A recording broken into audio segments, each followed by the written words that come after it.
دیگه سوال بعد اینه که مثلا رفتن به یه محیط جدید از لحاظ جسمی روحی بر فردی که تازه مهاجرت کرده چه اثراتی داره؟ ببین، اگر من اول که همه افرادی که به کشور دیگه میرن رو تشویق میکنم اگه میخوان روحیه‌شون حفظ بشه و آسیب کمتری بخورن، آماده باشن برای اینکه بتونن توی اون کشور با افراد معاشرت کنن و شرط معاشرت واقعا زبان اون کشور هستش.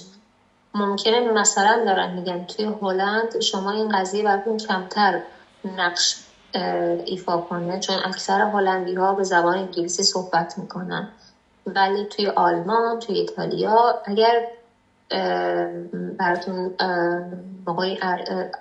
برای خودتون ارزش قائلین، توصیه میکنم که حتما قبل از ورود به اونجا مثلا در حد A2 زبانتون رو بخونین و بعد حالا اونجا پیشرفت بدین، چون چیزی که توی روحیه همه ممکنه موثر باشه اون دوستی ها، اون روابط بیرون از حالا محیط کار و درس هستش.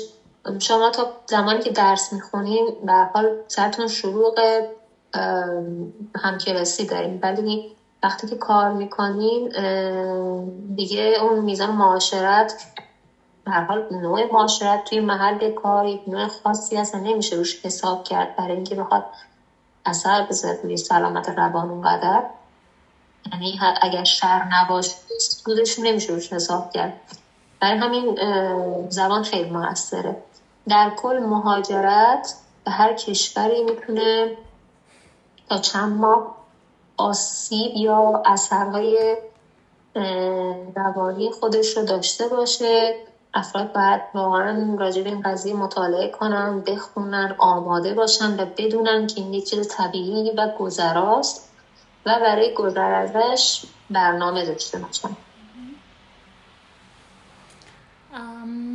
اینو فکر کنم جواب دادین که مثلا از لحاظ اجتماعی ایتالیایی‌ها چجوری هن، ولی خب مثلا مردم خوشگرمیان، آخر هفته میرن بیرون، حالا شاید هر عصری برن بیرون اینا. ایتالیا بسیار خوشگذرونن، مسئله خودشون هم دارن راجع به این قضیه، خوشگذرون، خوشپوش، خوش برخورد، این همه. یعنی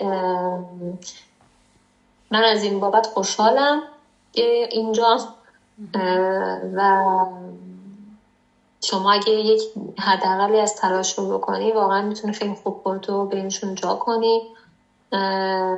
مطمئناً افراد با افراد متفاوتن، ممکنه شما از بعضی از اونها برخورد خونگرمانه‌ای نبینین یا مثلا اونها به هر حال دوست نداشته باشن که با همه مثلا گرم باشن، ولی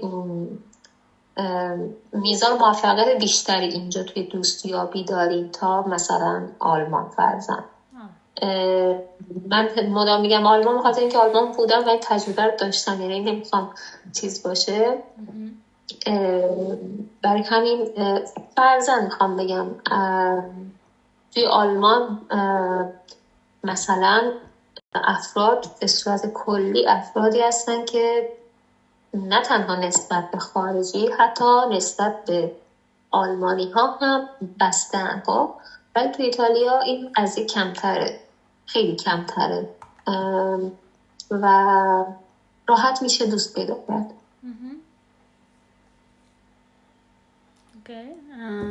در مورد بیمه حرف زدیم، ولی خب در مورد پزشک حرف بزنیم. اونجا هر کسی جی پی پزشک عمومی خودش رو داره یا مثل ایران که خودت یه پزشکی هست میشناسی با اون راحتی میره اونجا؟ چجوریه؟ وقتی که بیمه رو دریافت میکنید باید یک پزشک از توی اون لیستی که دارن انتخاب کنید و بعد اکثر کارها رو اول ارجاع میکنه به اون پزشک و ایشون مثلا فرم ارجاع رو برای شما پر میکنه برای متخصصهای بعدی و حالا موارد اورژانسی به هر به این قضیه اصلا نیاز نیست، شما تماس میگیرین با اورژانس و سریع همین خدمات رو دارین. و اینکه یه خوبی که حالا من اینجا باز برخورد کردم که ممکنه توی یه سری کشورهای دیگه اروپایی هم باشه، وجود پزشکا یا دندون پزشکای ایرانی توی شهر. و خب این خیلی خوبه، اینکه شما بتونین توی مواقع بیماری بدون هیچ ترسی از اینکه نتونین حالا خوب مشکل رو انتقال بدین پیگیر درمانتون بشین.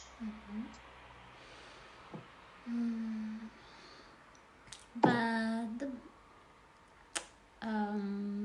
اگه کسی بخواد دانشگاه پذیرش بگیره ریکوایرمنتاش چجوریه؟ مثلا معدل لیسانسش مهمه، نمره آیلتس یا تافل اینا میخواد دیگه؟ چیز خاص دیگه هم میخواد؟ بله، نمره معدل مهمه. تا جایی که من یادمه فکر میکنم به صورت مینیموم دانشگاه 14 درخواست میکردن، معدل 14 که معدل خیلی بالایی هم نیست. البته برای هر کشوری حالا اون معدل ها رو به هر حال تعیین میکنن، ولی برای ایران حداقل معدل 14 هست که البته دانشگاه به دانشگاه فرق میکنه. وقتی دانشگاه مثلا اپلای که برش میشه زیاد باشه، مطمئنا به صورت خود به خود این حداقل ممکنه مثلا به 16 برسه فرضاً، ولی این تنها فاکتور این قضیه نیست. نمره زبان هم موثره. نمره زبانی که ایتالیا میخواد فکر میکنم آیلتس 6 و تافل 80 هست فکر میکنم. ولی باز میگم همین وقتی که تعداد افراد زیاد باشه خود به خود این بیمار رشد میکنه. مورد بعدی به قولی ریکامندیشن لتری هستش که شما از استادا یا از محل کار مثلا میگیرین، توصیه نامه زبان فارسی و سی وی که داریم، اون انگیزه نامه، اینا همشون روی هم دیگه موثرن. بعضی از دانشگاه ها از اینکه پذیرش اولیه رو بهتون میدن باهاتون مصاحبه میکنن. این مصاحبه ممکنه حالا بیشتر به صورت مثلا جنرال باشه توی بعضی از کیس ها، نه به صورت تخصصی. بعضی از دانشگاه ها مثل دانشگاه هایی که مثلا پزشکی و دندان پزشکی و داروسازی هست امتحان کتبی دارن و حالا فکر میکنم برای بعضی از اونها میشه به صورت آنلاین انجام داد، برای بعضی از اونها باید دانشجو حضوری بیاد ایتالیا. که مثلا برای این قضیه سفارت ایتالیا یک مثلا ویزای خیلی خیلی کوتاه مدت به اون افراد میدن، اون افراد میان امتحانشون میدن و برمیگردن. مورد بعدی میگم تا اینجای کار آره همه اینا رو پوشش داد. اپلیکیشن فی داره مثل آمریکا یا نه؟ اپلیکیشن فی تا جایی که من میدونم اینه که شما باز دانشگاه به دانشگاه متفاوته، ولی اکثر دانشگاه ها شما اپلیکیشن فی رو بعد از پذیرش پرداخت میکنید و این خب خیلی خوبه. این قضیه شما دانشگاه رو اقدام میکنی، یکی از اونها انتخاب میکنی و بعد پرداخت میکنی. فکر میکنم محدودیتی هم به لحاظ تعداد اپلایی که میکنی نداره. بعضی از مثلا کشورها که سیستم متمرکز دارن محدودیت تعداد دانشگاه دارن، ولی ایتالیا نداره. دیگه اگه سوال بگیرش دیگه سمستر فی و شهریه اینا چی دانشگاه داره؟ اگه بورسی داشته باشین شما به صورت متوسط میشه گفتش که بورسی منظورم بورسی استانی هست. به صورت متوسط سالانه یه دونه با قولی قبض 170 یورویی یا 200 یورویی پرداخت میکنی و همین. اگر بورسی نداشته باشین تا جایی که من باز میدونم باز دانشگاه به دانشگاه متفاوته. بعضی از دانشگاه که حالت دولتی دارن اینا شهریه ندارن، یعنی شما بورسیتون رو از دست بدین فوق ماکسیموم شهریه که میگید مثلا 200-250 یورو در ساله. ولی دانشگاهی که نیمه خصوصی نیمه دولتی هم میتونه تا 4,000 یورو در سال بسته به تعداد واحدهایی که داریم برسه. البته یه چیزی که هست، مثلا بعضی از دانشگاه ها یه سری تخفیف ها یا یه سری شرایطی رو برای افراد خاص دارن. مثلا فردی کار میکنه براشون تخفیف قائل میشن، هم به لحاظ شرایط هم به لحاظ مدت زمانی که میتونه اون فرد فارغ التحصیل بشه. بعد اگر یک فرد مشکل مثلا حادی توی زندگیش پیش اومده، میتونه برای سری بورس خاص اقدام کنه یا کمک هزینه خاص اقدام کنه. ولی خب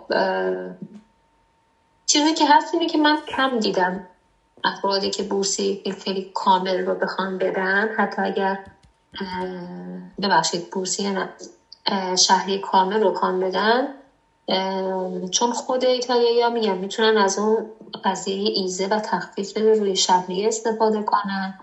ایتالیایی ها معمولا با بورسیه استانی استفاده میکنن. البته اون بورسیه استانی چون امکان از دست دادن داره، یعنی اگر شما اون تعهد پاس کردن تعداد واحد رو انجام ندین، هم باید بورسی هایی که تا اون موقع گرفتین رو پس بدین و هم از اون به بعد کل شهریه رو پرداخت کنین. خب در اون صورت دیگه شرط سخت میشه. بعد آیا دانشگاه به دانشجو برای پیدا کردن کار کمک میکنه؟ یا مثلا حداقل تو نوشتن کاور لتر و اینجور چیزا؟ تا یه سری از دانشگاه ها هر فصل یک سری رویدادهایی دارن که از شرکت های متفاوت دعوت میکنن و حالا توی یه قالب رویداد دانشجوها میتونن برن اونجا سیویشون رو تحویل بدن و مثلا برای این کارها اقدام کنن. هر دانشگاه معمولا یک قسمت کریر سرویس داره. اونجا هم بسته به میزان و فعالیت اون دانشگاه ممکنه بقولی فعالیت خوبی داشته باشن. مثلا دانشگاه پلی‌تکنیک وبسایت خودش رو برای کریر سرویس داره و خب به هر حال چون دانشگاه خوبی هست، اکثر شرکت ها یک آگهی برای اون کاری که نیاز دارن رو اونجا میذارن، دانشجو اقدام میکنن. اونجا میتونن مثلا فرصت کارآموزی استفاده کنن از طرف دانشگاه، کارآموزی 3-6 ماهه و یا حتی 1 ساله اقدام کنن. این شرایطی هست که برشون فراهم میکنن و سال به سال میگن اینا سعی میکنن که مشکلات رو حل کنن، مثلا همون گذاشتن شرط پاس کردن مدرک A2 زبان ایتالیایی برای فارغ التحصیلی دقیقا به همین دلیل بوده. بعد وقتی میخوای کار پیدا کنی به جز لینکدین آیا وبسایت خاص دیگه هستش یا اکثرا شرکت ها از همون لینکدین استفاده میکنن؟ اکثرا شرکت لینکدین، ایندید، یک سری سایت خیلی محدود داخل حالا ایتالیایی هستش، مثل معادلش بگم مثل معادل دیوار ایران که ممکنه افراد مثلا بذارن. یه سری سایت فریلنسینگ هستش، اونجا ممکنه بذارن. سایت دانشگاه ها ممکنه بذارن و سایت های حال خود مربوط به اون شرکت. مثلا اگه یک فرد توی صنعت خاص یه سری شرکت خاص رو بشناسه میتونه سایت اون شرکت رو رفت کنه. چیز دیگه ای که هست توی ایتالیا شرکت های کانزولتنت هستن. شما میتونید عضوی از اون شرکتی کانزولتنت باشین و بعد برای یک مدتی مثلا اون شرکت کانزولتنت شما رو برای انجام کار مربوطه میفرسته به یک شرکت خاص که معمولا خب وقتی میگه برای یک مدت این روند طولانی میشه، ولی عملا شما در استخدام شرکت کانزولتنت هستین که برای یک شرکت دیگه کار میکنید. اینو هم به وجود آوردن برای اینکه روند کار رو راحت تر کنن و میزان استخدام بالاتر بره. وبسایت اون شرکت ها هم جایی هستش که شما میتونید حالا اقدام کنید برای کار. در مورد مثلا شرایط پاسپورت حرف زدی، ولی خب برای اقامت دائم چی؟ یعنی سیتیزنشیپ، شهروندی، نه اقامت دائم، اون چی؟ اون شرطش چی؟ شرایط اقامت دائم حداقل اقامت به مدت 5 سال هست و به جز این میتونه شهر به شهر یک قانون دیگه‌ای باشه که اون قانون متفاوت باشه. اون هم میزان سالی هستش که شما مالیات پرداخت کردین. حداقل 1 سال هست که بعضی از شهرها اینو درخواست میکنن و بعضی از شهرها هم 2 سال پرداخت مالیات رو درخواست میکنن. این مالیات باید یک حداقلی رو داشته باشه و بعد از اون اقدام میکنیم برای کارت اقامت که کارت اقامتشون 10 ساله هستش و بعد به صورت خودکار تمدید میشه که البته وقتی هم شما این کارت اقامت رو میگیریم باید حداقل سالانه 1 بار ورود به ایتالیا رو داشته باشیم و اگه نداشته باشیم اون کارت رو از دست میدیم. بعد حالا بگیم برای کسی که تازه میخواد از ایران بیاد مهاجرت کنه چه وسایلی رو حتما باید با خودش داشته باشه که حالا بگیم ایتالیا پیدا شاید نشه یا باید خیلی بگرده که پیدا کنه؟ آیا همچین وسایلی هستش؟ اوکی. اگر عاشق غذاهای ایرانی هستن توصیه میکنم که یک سری چیزای بیسیک ایرانی مثل یک سری ادویه‌جات خاصی اگر دارن یا سبزی‌های خشک برای مثلا یک سری از خورشت‌ها رو با خودشون بیارن. ولی خب این قضیه توی شهرهای بزرگ معمولا حل شده. شما یه سری وبسایت‌ها توی یه سری از شهرها مثلا مثل میلان هست که میتونید مواد غذایی ایرانی رو تهیه کنید. یک سری سوپرمارکت هایی که خاورمیانه‌ای ها مثلا دارن میتونید مواد غذایی ایرانی رو تهیه کنید. شاید اوایل کار اگر بخوایم بحث صرفه‌جویی رو در نظر بگیریم برای مثلا دانشجو توصیه میکنم که لپتاپ خوبی رو با خودشون بیارن، چون که به هر حال توی ایتالیا نرخ مالیاتی که روی وسایل دیجیتال هست حدود 20 تا 22% باعث میشه که قیمت وسایل دیجیتال نسبت به مثلا ایران زیادتر باشه. برای همین داشتن لپتاپ و گوشی خوب یک به نظرم پیش شرطه. میگم اگر بخوان صرفه‌جویی کنن بعد اینکه حالا برن سر کار این قضیه خیلی کم رنگ میشه. همین اینجای کار. بعد وضعیت مثلا باز کردن حساب بانکی چجوریه؟ برای ایرانی ها مثلا درد سر داره، کشش میدن، یه سری بانک ها شاید بگن نه چون ایرانی هستی نمیخوایم. این چجوریه؟ 70%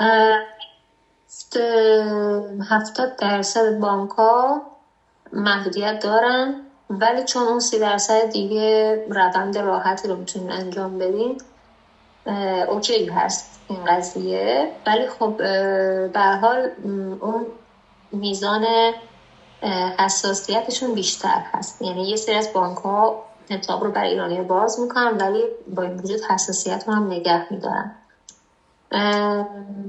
و اینکه شما باید خودتون هم خیلی حواستون باشه که به هر حال چون ما نمیتونیم به صورت مستقیم از ایران برای خودمون پول بیاریم و یه سری حالا از طریق واسطه شما باید پول رد و بدل کنین. مثلا نباید تعداد افراد متفاوتی که به حساب شما پول میریزن زیاد باشه.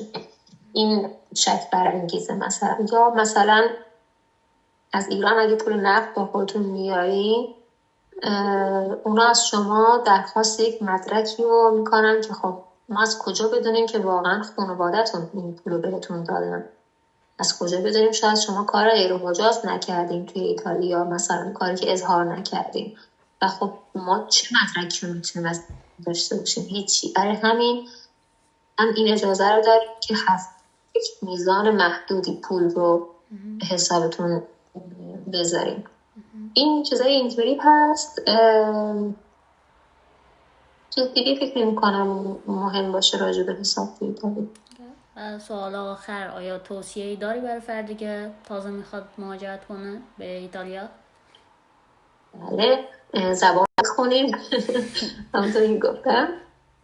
و یه توصیه خیلی بانمک بیرونه که فکر میکنم نصف لباس هایی که با خودتون از ایران میارین اینجا به کارتون نخواهد اومد. البته کم کم آدم یاد میگیره که چجوری خودش رو با استایل ایتالیایی فکر بده، ولی چند تا فیلم اگه ببینن اینستاگرام رو چک کنن، این خودش باعث میشه که بار چمدونشون هم سبک‌تر باشه حداقل. ولی زبان خیلی مهمه. من برای روحی خودشون هم که شده میخوام این توصیه رو 10 بار بهشون بگم. مرسی عزیزم بابت وقتی که گذاشتی و اطلاعاتی که برام دادی. سلام باشی. روز خوبی داشته باشی. من خوشحال شدم. امیدوارم که جوابایی که داده باشم بهشون کمک کرده باشه، ولی مطمئنا اینو در نظر بگیرن که اینا همش حاصل تجربه‌های شخصی و یا شنیده‌هایی که آدم از دوست داشته و یا هیچ مقدار تحقیق‌های حالا جانبی. و من اطلاعاتی که یک فرد به قولی متخصص تو حیطه مهاجرت به ایتالیا رو ندارم.